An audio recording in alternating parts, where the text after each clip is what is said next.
Olá pessoal, tudo bem? Eu me chamo Israel Gonçalves, eu sou mestre em desenvolvimento de processos ambientais pela Universidade Católica de Pernambuco. Estou fazendo meu doutorado agora em biotecnologia industrial pela Universidade Federal Rural de Pernambuco, tá? Eu te convido hoje a gente discutir, conhecer um pouco mais sobre o planejamento experimental e algumas definições bem práticas. O objetivo deste vídeo é que assim que você chegue ao final dele, rapidamente, você consiga, compreendendo os conceitos, aplicar de uma maneira bem exata, bem rápida no seu dia a dia de trabalho, tudo bem? Então, primeira definição, o que é o planejamento experimental? A segunda, como aplicar? A terceira, análise gráfica. A quarta, otimização e desejabilidade. E a quinta, aplicações inovadoras. Hoje nós falaremos sobre o que é o planejamento experimental. Quando chegarmos na parte de análise gráfica, eu pretendo explicar detalhadamente como funciona a aplicação gráfica da análise de variância e todas as tabelas e os gráficos formados. Uma das pessoas que assistiu o vídeo anterior pediu para a gente falar um pouquinho sobre otimização e desejabilidade, então eu vou trazer esse conceito nos próximos vídeos. E aplicações inovadoras é tudo que tem de mais inovador no mundo do planejamento experimental, então eu vou fazer uma revisão de literatura de inúmeras aplicações de planejamento experimental, aplicações essas do ano 2019, 2020, 2021 que ainda vão sair, para que você fique bem atualizado sobre planejamento de experimentos, tá bom? Então pessoal, vamos definir agora o que é. Mas antes disso, não esquece de dar o like aí no vídeo, tá? Se inscrever nesse canal para dar uma força para a gente continuar divulgando conteúdo de muita qualidade e de fácil compreensão, tá? Então, o que é o planejamento experimental? O planejamento experimental é uma técnica estatística para análise de vários fenômenos em diversos setores diferentes, tá? Quando eu falo fenômeno, eu estou falando de aplicação em algo que existe. Então, imagina só, uma macieira, em que cai uma maçã da macieira no chão, isso é um fenômeno natural. Agora, se você desenvolve um novo produto, se você está a fim de estudar as características de qualidade de um produto, isso é um fenômeno artificial, um fenômeno produzido pelo homem. Então, independente de qual seja o fenômeno ou a área em que esse fenômeno existe, vale a pena você utilizar o planejamento experimental para estudar estes determinados fenômenos, tá? Então, quais são os principais setores que utilizam o planejamento experimental? É o setor de engenharia, ou seja, as indústrias, o setor de gestão, serviços e novos produtos, o setor de ciência, pesquisa e desenvolvimento, olha os laboratórios de ciência de inúmeras universidades do país e fora do país utilizam planejamento experimental, tecnologia da informação, é isso mesmo, eu tenho lido vários artigos de TI utilizando planejamento experimental para melhorar os seus processos, tá? Também os setores de marketing, cara, é uma coisa extremamente boa, muito bom mesmo, tá? E por último também tem uma área bacana que desde aí há mais ou menos umas 3 décadas vem sendo estudada com muito afinco, que é a área de simulação computacional, que deu uma nova roupagem para o DOE, com métodos de pseudo Monte Carlo, quase Monte Carlo e tantos outros, gente, que tem métodos que eu nem conheço a fundo ainda, que eu ainda estou estudando, mas não tenho dúvidas que eu vou trazer isso aqui para vocês nos próximos vídeos também, tá bom? Então a gente vai tratar sobre o DOE clássico, que é o DOE presente em inúmeros artigos científicos, tá? Então esse planejamento de experimento é essa técnica, é a técnica que abre portas, é a chave que você tem para abrir inúmeras portas para entender como funciona determinado fenômeno. É isso que você quer com o DOE. E aqui, gente, eu vou tratar 4 pontos específicos. O que definir inicialmente quando você faz um planejamento experimental, qual tipo de planejamento escolher, qual a finalidade prática, para que eu uso o planejamento experimental, a gente vai entender. E também a gente vai montar hoje um planejamento utilizando o Minitab. Vai ser bem bacana, que eu quero te ensinar você sozinho fazer esse planejamento sem depender de ninguém, perfeito? Então, vamos lá. O que a gente tem que definir inicialmente, tá? Definir qual é o fenômeno que será estudado, quais são os limites desse fenômeno, Se você está desenvolvendo pastel na sua casa, fazendo pastel, e você quer entender como é que eu posso melhorar o meu desenvolvimento, a minha fábrica de pastel, isso é o teu fenômeno. Mas você não pode misturar o pastel com o bolinho de queijo. Vocês estão entendendo? Você tem que definir bem qual é o fenômeno que você está estudando, quais são os limites desse fenômeno. Quando a gente vai para uma aplicação mais direta na indústria, se você quer estudar os tipos de defeitos em determinado item, estabeleça isso como o teu fenômeno, porque se você não estabelecer bem esses tipos de defeitos, você vai começar a estudar muitas coisas que vão atrapalhar o teu estudo em específico e você não vai ter resultado nenhum. Então é muito bom que você delimite muito bem qual é o fenômeno que você quer estudar. Por quê? Porque depois que a gente escolhe qual é o fenômeno, a gente tem que definir quais são as variáveis de resposta que representam esse fenômeno. Deixa eu falar sobre a variável de resposta. Variável de resposta é a variável de saída, também chamada de variável dependente. E para que eu uso essa variável? Porque essa variável ela vai me dizer algo a respeito do meu fenômeno. Ela vai representar o meu fenômeno. Então imagina só, se você está desenvolvendo, fazendo um bolo, e nesse bolo você sabe que as pessoas querem um bolo de qualidade, tudo bem? Bolo de qualidade. E para ter esse bolo de qualidade, você precisa ter algumas variáveis de resposta que representam essa qualidade. Podem ser variáveis físico-químicas, podem ser variáveis biológicas. Vamos falar de uma variável física, como pH.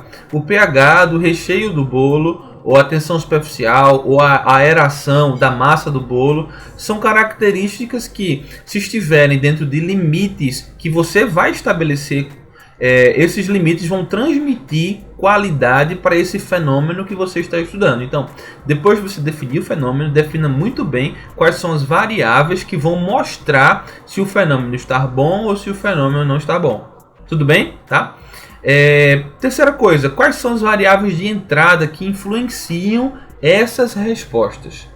Essas variáveis de entrada também são chamadas de variáveis independentes ou de fatores, tá? Então eu vou falar agora com o nome de fator. Quais são os fatores que influenciam estas respostas? Por que é importante você saber isso? Porque se você consegue encontrar quais são esses fatores e depois de encontrá-los, controlar esses fatores, você vai conseguir controlar também, por tabela, as variáveis de resposta. Então, se você consegue controlar as variáveis de resposta, você vai ter domínio sobre o teu fenômeno, que no final de tudo é o que você quer, é ter domínio sobre o teu fenômeno. Então, depois de definir o fenômeno, volta um pouquinho, define as variáveis de resposta que representam o fenômeno e volta novamente e define quais são as variáveis de entrada que influenciam as variáveis de resposta. Israel, como é que eu vou definir essas variáveis de entrada? A gente pode tratar isso em outro vídeo. É só você colocar aqui na descrição esse comentário. Zé, me explica aí como é que eu determino as variáveis de entrada, que eu tenho o maior prazer de fazer isso com você também, tá? Então, por último, a gente vai definir quais são os valores dos limites dessas variáveis de entrada. Valores de limites das variáveis de entrada. Zé, o que é isso? Isso também é chamado de nível, tá? Sempre que você vai estudar determinado fator, você precisa estabelecer um nível máximo e um nível mínimo. O que é um nível máximo e mínimo? Imagina só que a temperatura é importantíssima para que o bolo saia com qualidade. Então, definir uma variável, um nível maior e menor, é você dizer assim, ó, se eu trabalhar com a temperatura a 150 graus, e se eu trabalhar com a temperatura a 210 graus no meu forno, qual é a influência que isso vai gerar na variável de resposta que você está determinando lá, tá? Então você tem que definir quais são esses limites, quais são esses níveis. Isso é muito importante para o teu estudo. Após o momento em que você definiu tudo isso, compreendeu bem o teu fenômeno em si, aí você parte para a seguinte pergunta: qual é o tipo de planejamento que eu devo escolher?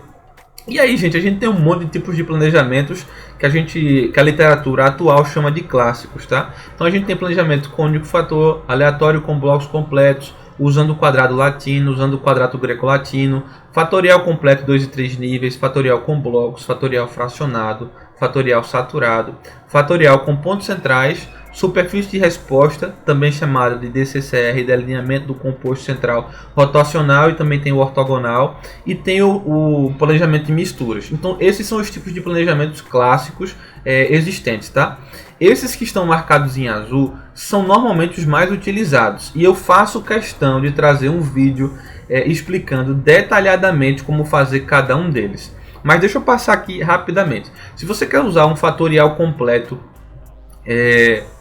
para que eu vou usar esse fatorial completo? Normalmente para você fazer uma sondagem daquele fenômeno e entender o funcionamento dele, saber se você está usando os fatores corretos, as variáveis de entrada corretas, e se você também está utilizando as variáveis de saída corretas. Então o fatorial completo traz isso para você. É uma opção de você fazer uma sondagem sobre aquele experimento, tá? Aquele fenômeno. O fatorial fracionado normalmente é utilizado quando você tem inúmeros fatores e você não sabe quais são os fatores que realmente interferem nas variáveis de resposta.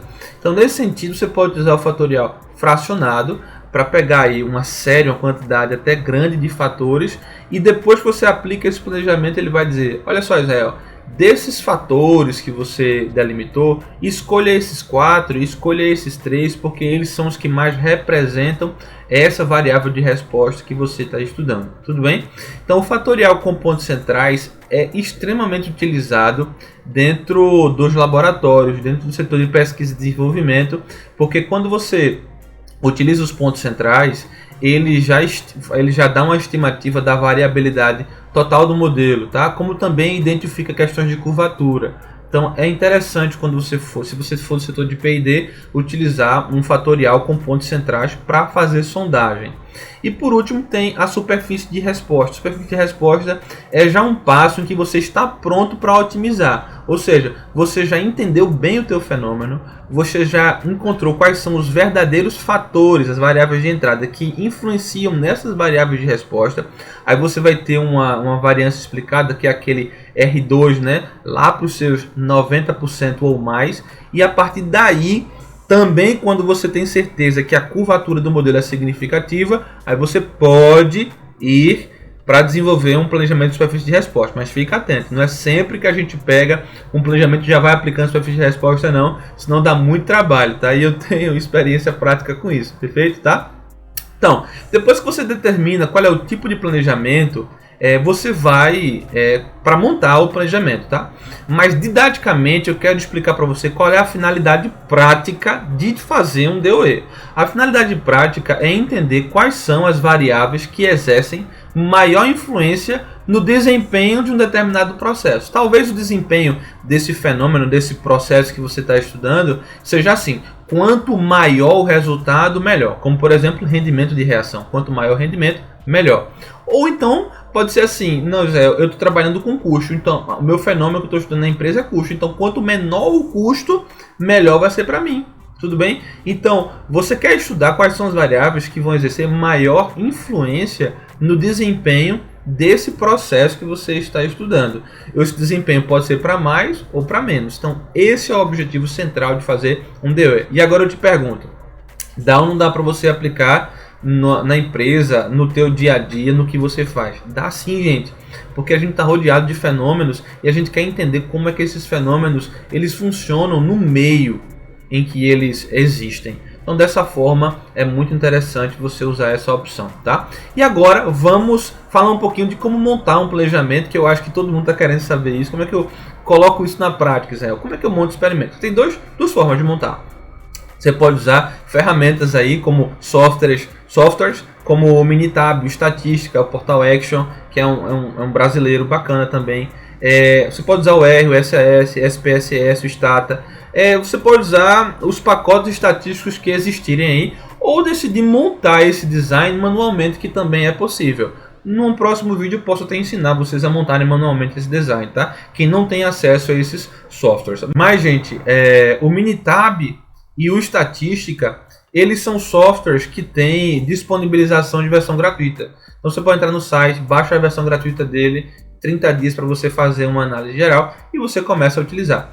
Hoje eu quero trazer um estudo de caso de como montar um planejamento experimental usando o software Minitab, tá bom? Então vamos lá comigo. Bem, pessoal, aqui a gente já está utilizando o Minitab, tá? O Minitab é um software muito bacana, é um dos softwares mais utilizados no mundo na área de análise estatística. Ele é composto por vários menus.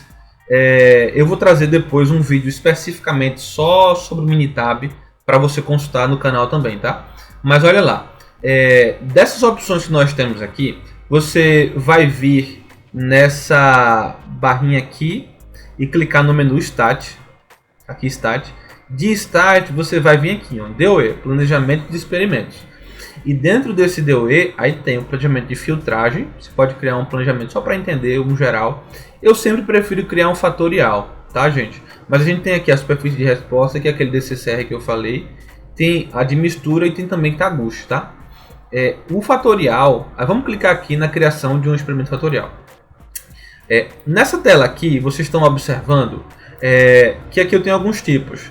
Criação de experimento fatorial, tipo de experimento. Fatorial com 2 níveis, fatorial com 2 níveis, parcelas subdivididas, Plecht-Burman ou experimento fatorial completo geral. A gente vai deixar marcado essa primeira opção, fatorial com 2 níveis, tá? Aqui embaixo a gente vai escolher a quantidade de fatores que a gente vai utilizar. Se eu estou trabalhando com 3 fatores, ou seja, 3 variáveis de entrada, eu clicaria aqui em 3. Mas o ideal é que você inicie um planejamento, pelo menos esse de filtragem, normalmente com 2, tá? Eu vou fazer um exemplo hoje com 2. Então, assim que você clica 2 aqui, é como se você tivesse 2 variáveis de entrada que interferem no teu processo. Você pode clicar em exibir experimentos disponíveis para você analisar as resoluções do experimento.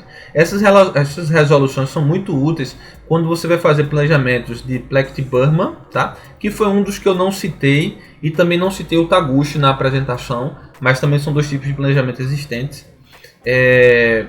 E isso aqui também é muito utilizado quando você fazer um planejamento fatorial fracionado, para que você escolha a resolução. Gente, só de você olhar para cá, qual é o tipo de resolução que você vai decidir escolher? É o que está verde, concorda? O que está amarelo, tenha cuidado, está vermelho, não escolha, não decida por isso. Mas isso aqui, gente, não é tão útil para que vocês estejam olhando, não. Isso aqui é mais útil quando a gente for desenvolver um planejamento fracionado, aí vale a pena eu me deter para explicar mais para vocês sobre isso aqui, tá? Mas é só a nível de conhecimento dos botões. Depois que você define essas duas atividades que fizemos agora, a gente vai clicar aqui, ó, em experimentos, tá? Dentro de experimentos vai estar aqui os tipos de experimentos. Quando a gente tem mais de uma resolução possível, vão sair aqui também, mas você pode deixar o default aqui, que é esse primeiro que tá. Número de pontos centrais, normalmente quando a gente vai fazer um planejamento com pontos centrais, mas não é esse o caso. Número de réplicas por pontos de extremidades. É importante entender que quando você vai fazer um planejamento experimental sem pontos centrais, você precisa de réplicas nesses pontos experimentais, tá? E por que a réplica é importante? Porque imagina só, se você não tem réplica, você não consegue ter nenhuma estimativa de variabilidade e erro do teu modelo. Isso é muito importante para calcular a análise de variância e para ter número de resultados. Então, o ideal, gente, é que vocês coloquem aqui em réplicas por pontos de extremidades pelo menos 3. O ideal mesmo são 4 réplicas, porque imagina só, se você perde uma corrida experimental, acontece algum problema, aí você vai ter que refazer tudo de novo. Isso não é bacana. Então, pelo menos, deixa aqui de 3 a 4, tá? Número de blocos, permaneça 1. Depois eu posso explicar o que é um planejamento experimental com blocos, que você vai entender também.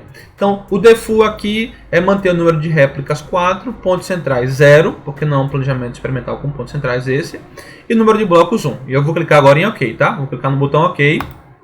Perfeito. Quando eu cliquei no OK, ele já me deu a disponibilização dos outros botões, como fatores. Aqui eu vou definir qual é o nome do fator. Então, imagina só, gente, aqui eu vou digitar o fator, por exemplo, temperatura, e aqui eu vou colocar o fator volume de leite. Israel, você está querendo fazer o quê? Eu estou querendo fazer um bolo. É claro que para fazer um bolo existem inúmeros outros fatores, né? Mas é só a nível de didática, de explicação. Então, qual é a temperatura do forno? Ela é numérica ou ela é textual? Ou seja, eu posso trabalhar com variáveis, com fatores que sejam numéricos ou fatores que sejam categóricos também, tá? Então, nesse sentido, eu vou deixar aqui numérico e aqui eu vou colocar um nível menor, 180 graus. E aqui no nível superior, 220 graus, que é a temperatura que eu vou colocar no forno, tá?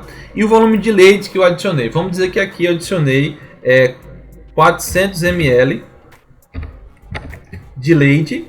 E no nível superior eu adicionei 600 ml de leite. Ou seja, eu estou testando condições diferentes, tá? Depois que eu definir o nome dos meus fatores, o tipo dos fatores e os valores dos níveis deles, aí eu clico em OK. Os fatores devem ser numéricos, é porque aqui eu coloquei o ml, né? Não necessitaria. Eu posso colocar o ml aqui, ó, gente.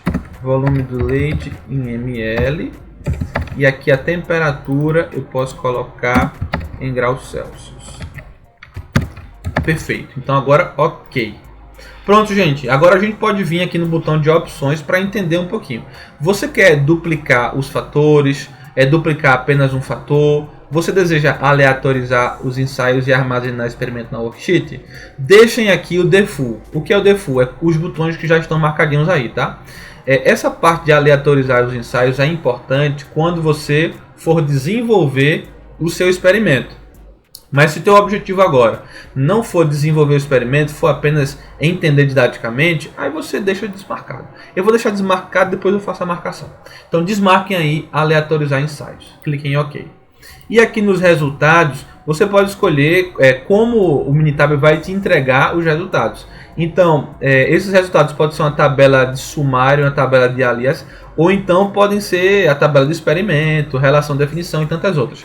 Deixem um default aqui também, não precisam clicar em nada, apertem OK. Aí agora a gente vai dar o OK para gerar esse modelo do nosso planejamento experimental. Clicando OK, eu estou na versão 18 aqui, tá, gente? Então, clicando em OK, aqui ele vai dar um resumo do experimento, ou seja, eu utilizei 2 fatores. Cada fator, cada corrida experimental tem 2 réplicas, tem 4 réplicas. E aí eu vou ter por último 16 ensaios, tá? Mas deixam aqui para a gente dar uma olhadinha. Deixa eu maximizar aqui para vocês observarem melhor. Dar um zoom aqui na tela para ficar mais bacana para vocês. Olha só, se eu tenho 2 fatores e cada fator desse foi em 2 níveis que eu defini, aí lembram da regra que eu falei para vocês anteriormente, que é 2, ou seja, o valor do nível é elevado ao fator. Então é 2 elevado a 2, porque eu tenho 2 níveis e 2 fatores. 2 elevado à segunda. Então eu teria 4 experimentos só.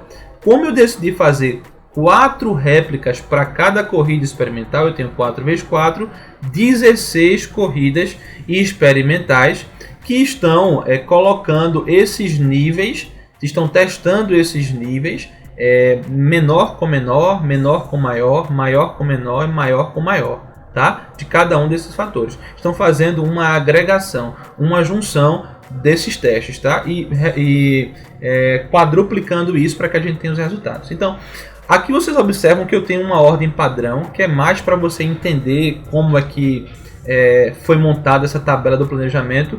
Mas se você apertar aí o Ctrl E, que é um atalho para a gente reabrir a última tela em que estávamos trabalhando, aperta aí o Ctrl E.